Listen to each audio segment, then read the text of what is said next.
Hey guys, Saf here with another Raid Shadow Legends video, and we have a brand new series of events that has just started today. I've been looking at the events calendar going, it's getting a bit quiet after the Incarnate.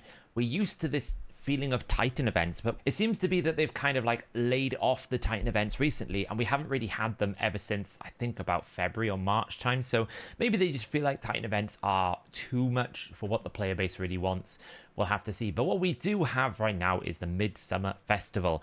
Now, we don't know everything that's going to be included in this. However, what I do want to point out in the news item is it does seem to talk about getting your hands on some awesome summon boosters where you can get your hands on some of Raid's most powerful champions. It talks a little bit as if it's going to have lots of guaranteed type of features. So we already have one guaranteed that we're going to talk about today, which is White Dryad Nia.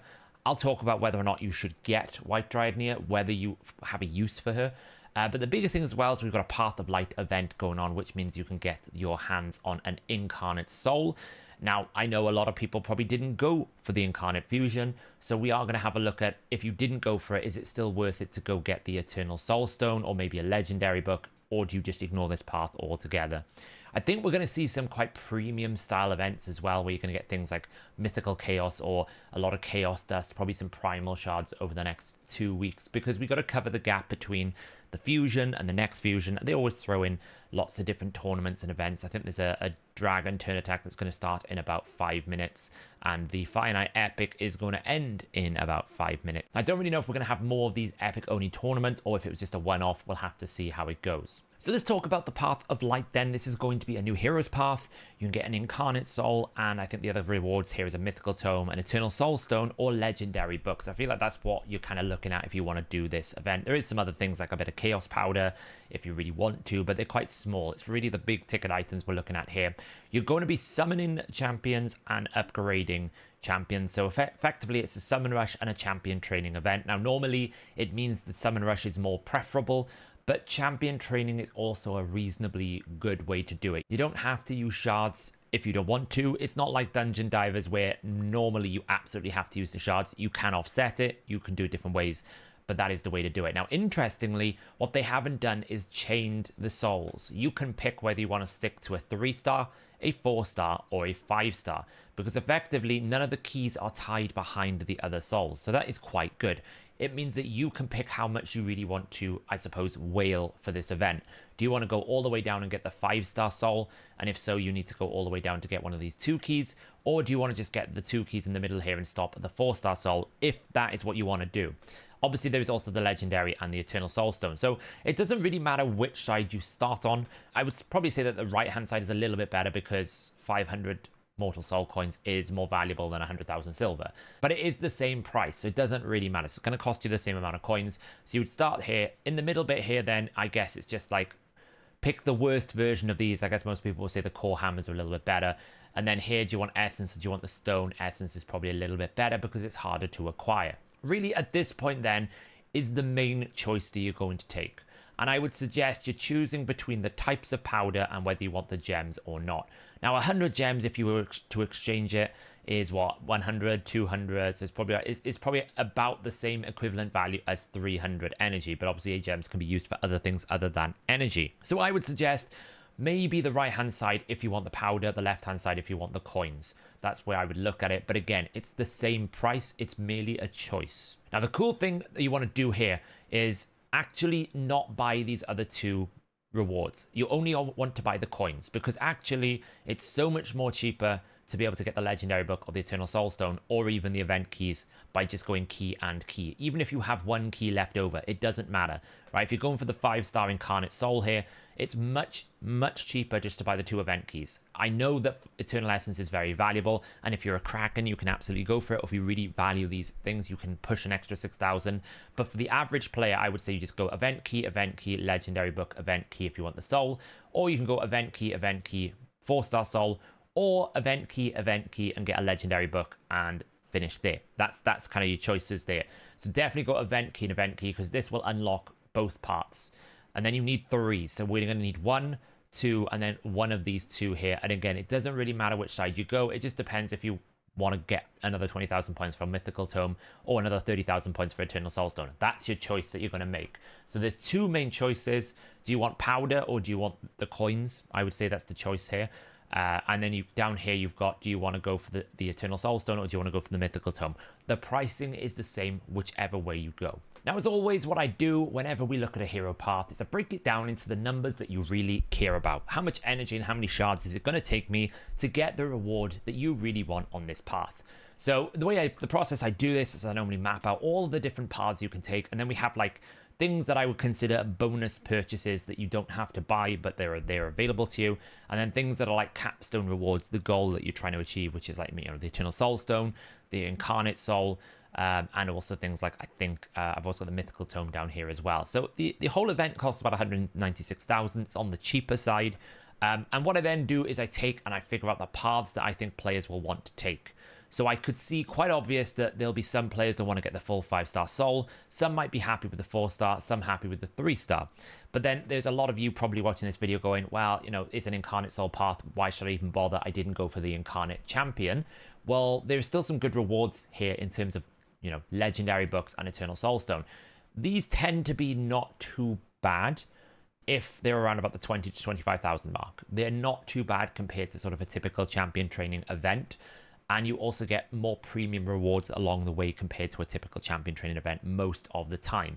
So it's always worth considering, even if you didn't get the soul, how good is it to get sort of these legendary books. So the most expensive path obviously is going to be the 5-star Incarnate Soul, because 50,000 of the points is going to be just getting the soul alone. It's about 76,000 there, 33,000 for the 4, 18,000 for the 3, and 54,000 then if you want the Eternal Soulstone, or 24,000 for the legendary book. So let's start with the summoning first. This is always the easiest one to do because it's fairly straightforward. They haven't modified any of the points for the actual shards. They're the same as they have been for the last previous hero path summoning events. Sacreds and primals are always more efficient here. You get the most sort of bang for your buck in terms of points. Although voids are also not too bad, but they did take a bit of a hit recently. Primals tends to be the most cost-effective way to do any of these paths these days. It is, you know, if you buy it, it's the most cost-effective ways. I put like a rough pricing here in terms of like what it would cost to buy them, just so we get a bit of a real-world currency consideration for this. So we can see if we want the 5-star Incarnate Soul, if you're going to do exact summoning, if you're going to just basically summon only, it's going to take you about 17 Sacred Shards, 42 Primals, and 101 Voids, which is a lot. It is considerable, but there's also the training component, so you're going to be offsetting. The way you will probably approach this is it's a training event that I'll offset my training energy requirements with shards. That's the way I would look at it. Now, if you want the 3-star, it's 4 Sacred Shards, the 4-star is 7.5.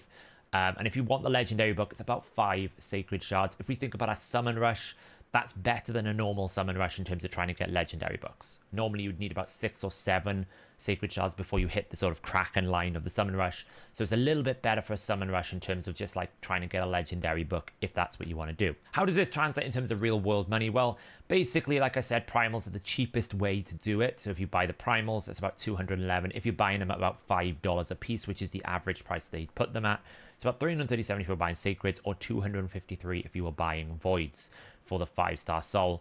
That is kind of like just a good way of comparing, like, is it worth the money in terms of how much the shards? Obviously, you might not buy the shards, you might have them already, but if you were to buy them, this is kind of like the equivalency, like which one is the best one to buy. It generally tends to be primal these days. Now, with training, it's a little bit more complicated, and there's also some factors we have to take into account here. But generally, the way that I structure this, again, the points haven't changed here. The points at the top are exactly the same as they've always been for the last few training events. The way that I do it is I calculate some partial leveling. So I don't really partially level any rank 2s because they're just inefficient, right? They're just so inefficient, it's not worth it. You actually lose, it costs you more energy to partially rank your rank 2s than it's worth in terms of points. We take rank 3s to level 10, rank 4s to level 15, and rank 5s to level 21, rank 6 to level 30. There's some maneuvering around this, especially if you have the raid card or the forge pass. You can change this number here up to like 48 if you've got the forge pass. You can see it will give you a little bit of a bonus boost here as well. Now, this spreadsheet will be available to you to use in the description, the pinned comments. So if you want to, make a copy on Google Sheets, use it for your own purposes, then you absolutely can do. The analysis tab also has a calculator you can use to basically cross compare, take out some points if you've summoned some things. Maybe you bought the Litecoin pack you can basically use it for your own purposes. I don't have the Forge Pass because it's instinct. I never really buy that set. But if you did, you can see it would have an impact when you add it on here. We'll have a look in a moment. So what we end up doing then is we calculate how much experience and how much points are we going to get if we take rank 2 to rank 3, rank 3 to rank 4, rank 4 to rank 5, and rank 5 to rank 6. And there's two main methods you do this. You're either going to do it to make a rank 6 champion, so that you want to make a new champion for you to use in your teams, or you're going to be preparing for a champion you're going to make in the future. And that is kind of what I call making food. So then we calculate what it takes to get from rank 2 to rank 6 for the making the champion aspect, or rank 2 to rank 5 for making food. And the experience difference is massive. You can see it's about 3.5 million just to make a rank 5, but it's about 20 million to make a rank 6. Because obviously you have that cost of going all the way from level 1 to level 50 for the actual champion you want to upgrade. So that's how we kind of work it out here. It generally works out, it's a little bit more efficient to go rank 2 to rank 5 rather than rank 2 to 6. It's always more energy efficient to make food than it is to make a level 60, like a rank 6 champion. These numbers basically represent how much you're going to need to make here. I just have to do a quick adjustment there. So you can see it's going to take you about 14 rank 2 to rank 5s to be able to do this. Now, normally there would be a dungeon divers associated with this. We don't have it in this path, so therefore you don't get any sort of extra points for running campaign here. But that's what this number would normally indicate, is if we were earning some bonus diver points if it was a training plus dungeon divers. So it's going to be about 14 rank 5s or about 2 to 3 rank 6s you're going to need to make to get the 5-star soul. And this is if you didn't summon a single shard. Eternal Soul Stone is about 10, and it's about 5 rank 5s. It's about just under 1 rank 6 to be able to get the legendary book. Now, this is the best way to visualize how much this is going to cost you when it comes to training as well. So what we then do is we take those numbers that we need and we translate it into the energy required to get that amount, to basically get the amount of experience we need. This doesn't factor in things like chickens and brews that you have available to you. This is simply, if I was to run from rank 2 all the way to rank 5 or rank 6 in campaign in the most efficient way, how much would this mean? So we can see we've got an option to go between 12.6 Nightmare and 12.3 Brutal.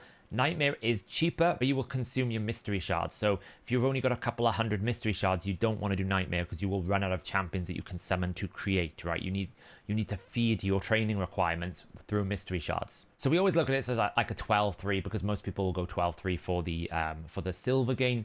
Nightmare 12.6 is the way people normally go because the 12.6 stage has significantly less defenses than sort of 12.3 on Nightmare. So it's about 15,600 energy for the 5-star Incarnate, which is a lot of energy, right? This is a lot of training, which is why you're probably going to want to offset this either with the summoning of shards or with buying the hero coin pack. Now, they always sell a pack which just gives you coins. So you're basically trading sort of energy and time for just coins. That's kind of like what you're buying there. We can see if you want the legendary books, about 5,000 energy, which is not too bad. If you had training you want to do anyway, this is not too bad. And just remember, if you've just hit tier 6 of personal CVC rewards, then you would be getting about 2,400 energy to begin with. So you're already halfway there towards getting sort of a legendary book if that's what you wanted to do. Now, what we can do here is we can see the impact of various different things. So right now we've got 15,600 energy. I can go over to my training chart and go, okay, well, I actually have the Forge Pass. How much is that improving? By now, you should probably be on the highest level if you've done the weekly stuff. Well, that's going to save you about 3,000, give or take, maybe about 2,000 to 3,000 energy. So the Forge Pass is going to have a significant impact. If you also went to Nightmare, now you're down to about 11,000 energy. And if you did also have the raid card, you can enable this here. The raid card's a mobile subscription. That would get you down to about 9,500 energy. Is the most efficient you can do it without summoning a single shard or buying any of the soul coins. That is the most efficient way to do it. But I'm going to basically go back to the point where if you didn't buy the raid card, you didn't buy any of the Forge Pass. So it's almost like the average way to do it if you didn't purchase any of these things. Now, you can offset the hero coins, which is about 22,500 for about $30. And that will basically take around about a third of your energy requirements. So the way you can look at the hero coin pack is it's about 1/3 of my energy. It's about 5,000 energy. So therefore 22,000. So it's kind of like that's how you translate it. What you're getting is time. You could buy 5,000 energy probably for about $30. It's about a 1-to-1 ratio. What they're giving you is time in exchange for the champions you're not going to upgrade. I can also use this sort of offset up here for these. So if, for example, maybe I want to summon 4 Sacred Shards, maybe I actually want the White Dryad Near, so I'm going to summon 30 Void Shards, right? That's how many White Dryad Nears, it's about 22,000. Again, it's going to take that off of it here. So if I have the 30 saved up and I buy the pack here, you can see it then becomes a 6,000 energy requirement. You need about 5 rank 5s to do that. You can also choose this drop down here if you've made a copy of this to pick the path you want to do. If you want the 3000, then that's all you need. If you want to go to the legendary book, then you will need about 300 energy. It's very, very close to what you need if you did this setup. So as I said, you can save this. I actually think this path is quite flexible, quite good. It's totally optional though. You know, I think getting the 5-star soul if you've got the Incarnate is always going to pay off, because 5-star souls, they give you a lot of effect, especially on a defensive unit. But it's a pretty good path. As I said, this spreadsheet will be in the pinned comment. You can make a copy and you can basically use it for your purposes. So let's just go back then and have a look at White Dryad Nia. She is available for 30 Void Shards. Where and what can you use White Dryad Nia for? Her special ability is this A2, Riotous Revival. She will remove all the debuffs and heal an ally. And then what she will do is she will decrease the cooldown of all of the target skills by 2 turns. And this is one of those abilities that can be reset by other reduction effects like Yumiko, other Nias, other Emics. So what you will find with this ability is pretty good for being able to quickly get back some abilities. We see her a lot in Hydra teams where you don't necessarily have the double Yumiko, but you have one Yumiko. We see her a lot. I think there's a team here that I can kind of show that potentially has it running. We've only just reset Hydra Clash, so we've got to kind of look to see.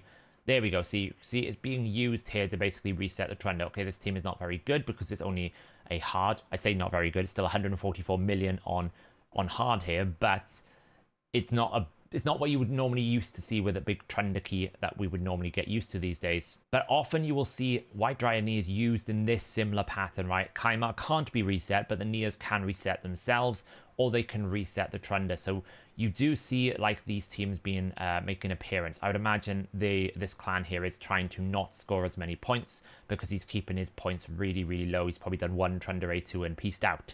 Normally this type of team would normally go a couple of 100 million on, if not more, on normal.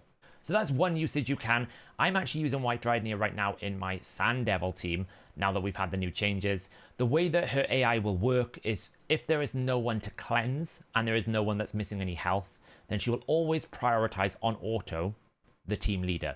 It's very difficult to make this work in any auto setting where you're taking damage, like in Hydra, so you have to manual with her more often than not. But in an auto setting like this, you can see if I run this team right now, what should happen is because we never take any damage, then it should mean that she will always select Marius here for the reset, which means it's great because I need his A2 back. It's a 3-turn cooldown. 2 is perfect. So we get this setup here, and then Marius comes in and basically finishes it off for us once we get the little bit of damage there. So you have a lot of flexibility and uses for her. She's pretty good. Outside of her resetting ability, I will say that she's one of those champions that you might find a lot of use for. She's got this really cool passive. Wherever she heals all the allies. So if you put her in sort of like a lifesteal set or a bloodthirst set and put War Master on her, when she AoEs, she's going to proc War Master, which is going to heal herself, which is then going to heal your allies as well. She also has an ally protection, a baby strengthen, which if the blessing that we've just had allows us to upgrade buffs, it would be so much better, but it doesn't, unfortunately. And we have an A1 decreased speed, which has got a sort of 50% chance to apply, which is also very good. I think for 30 Void Shards, if you've got it available, it's probably worth summoning. It is probably worth summoning. The only disappointment that I have right now is there is no other summoning event that's going on today, but the good news is the Path of Light is on for the weekend, so this is probably going to replace the Summon Rush event. So I would say if you're not after White Dryad Nia and you want to go for the path and you have shards, I would wait to the weekend to see what kind of summoning events they're going to announce, what progressive. It's probably going to be some sort of progressive summoning event, I would imagine, unless they do something special. So there you go, guys. That is the events that is going on right now. There's a Dungeon Divers going on. Well, let's have a quick little look to see what's going on in the Dragon Turn attack. Okay, there's nothing special in the Dragon Turn attack, so I probably wouldn't necessarily consider anything the Dragon Turn attack tournament there, unfortunately. Although I think there is a ×3 speed, so if you need speed gear, maybe that's worth doing as well for the Dragon Turn attack. So that's what I would say we would do. If you want to do the Path of Light, if you want the start, I would get the training. If you know you have some shards you want available, you can use the spreadsheet to basically determine how many points you can save and how much energy then you need to finish off with training. I am tempted. I have got the Incarnate. I did do the fusion. I summoned it during CVC. The 5-star soul for me is a bit tempting, but I think even if I don't go for the 5-star, I will probably get at least the 4-star, because at 4-star you get the crit damage. 5-star is all about the effect. I say this multiple times whenever I'm talking about blessings. You're making the decision. If you have someone like Garrel, who's all about damage, the The one you want more than anything else is the 4-star breakpoint, because you get the crit damage. That is your damage breakpoint. However, if you've got someone like Mithrala, you're not really worried about damage. What you actually want here is more than anything else is the blessing effect, which gets much stronger at 5. At 5, Phantom Touch goes from 30% to 70%. The Brimstone proc rate goes up considerably. You get like the full 2% more here. Look, it's basically 6% more speed reduction at 5-star for the temporal chains here. We also get another 5% chance for polymorph. Lots of things for the blessing itself happens at 5-star. So if you want the blessing, you go for 5-star. If you want the damage, you go for 4-star. Those are the key breakpoints. Obviously, 6-star is brilliant for every single thing, so it doesn't really matter at that point. There you go, guys. Let me know in the comments below. Are you going for the Path of Light? Is this something you are interested in, or are you just going to peace out and wait until the next fusion and just get some Minotaur done, or upgrade a couple of different things, maybe farm a bit of Sand Devil if you need some Ascension Oil? Let me know in the comments below. What is your plan for the Midsummer Festival? And I'll catch you guys in the next video.